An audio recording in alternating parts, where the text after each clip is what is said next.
चुनावी सरगर्मियां बहुत तेज हो चुकी हैं लोकसभा चुनाव की, और जिसके अंतर्गत भारतीय जनता पार्टी ने 195 प्रत्याशियों की सूची भी जारी कर दी है। और आपके क्षेत्र यानी चांदनी चौक लोकसभा से परवीन खंडेलवाल जी को उम्मीदवार बनाकर मैदान में भेजा है। तो किस तरह से देखते हैं, किस तरह चुनाव चलेगा और क्या प्राथमिकता रहेंगी? बहुत बढ़िया चुनाव चलेगा। वैसे तो सभी काम मोदी जी ने कर ही दिया है। राम जी हमारे बीच में चक्र लेकर आ चुके हैं, बिगुल बज चुका है। और मैं तो कहूँगी कि ये जो 2024 है, शनि भगवान स्वयं न्यायाधीश बनकर खड़े हैं।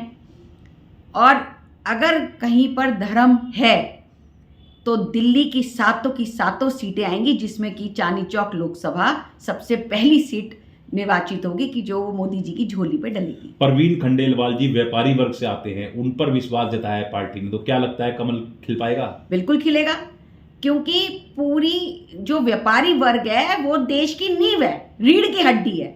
वहीं से सबको अन्न धन सब कुछ मिलता है। तो आज अगर व्यापारी वर्ग के, जिसने पिछले 25-30 साल से व्यापारी वर्गों की बात को लेकर आगे पहुंचाया, उनके दुख दर्द में उनके साथ खड़े रहे, कोरोना जैसा समय भी रहा जिसमें व्यापारियों के, बहुत सारे व्यापारियों के काम धंधे चौपट हो गए, उनके साथ बड़ी सारी समस्याएं आई। लेकिन परवीन खंडेलवाल जी एक ऐसे शख्स थे जिन्होंने व्यापारियों की आवाज़ को लेकर ऊपर गए और सारी चीज़ें, उनके दुख दर्द को समझा और उनको समय समय पर ठीक किया।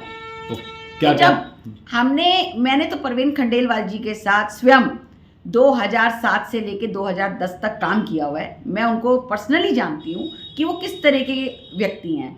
आज आप ये समझ लीजिए, जैसे मोदी जी पूरे देश के लिए एक देश के बेटा बनकर काम कर रहे हैं, ऐसे ही मुझे तो ऐसे लग रहा है कि मोदी जी ने एक छोटा मोदी चांदनी चौक लोकसभा को दे दिया, जो कि परवीन खंडेलवाल जी के रूप में हमारे बीच में आए हैं। तो क्या रहेगा, किस तरह से जो है, क्या प्राथमिकता रहेगी आप लोगों की?